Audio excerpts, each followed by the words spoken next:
للاسف يعني الناس بترمي فلوسها في الارض.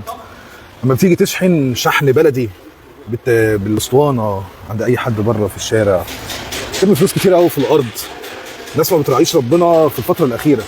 جهاز الفريون بيعمل ضبط للحته دي، اللي هو غصب عنه هيراعي ربنا. عنده فلتر راكب في الجهاز بيخاف عليه، اللي هو يلم الشوائب، بياخد الفريون القديم بتاع العربيه وبيفلتره، بيعمل فاكيوم، بيعمل حاجات كتير قوي. فالفلوس ما بتترميش في الارض، والنتائج بتبقى مظبوطه بالجهاز. النتائج ما بتبقاش مظبوطه بالاسطوانه والشغل البلدي. بالنهار يقول لك تجي لي ساعه الظهريه دور العربيه. هنا بتحط كميه الفريون ونوع الزيت المطلوب بتاع العربيه حسب المواصفه وعلى حسب الكميه اللي مكتوبه. ما بتعتمدش بقى على ضغوط وتعتمد على شطاره الفني بتاع التكييف. اي حد يقدر في الطبيعي، اي حد دارس شويه في التكييف يقدر يشتغل على الجهاز.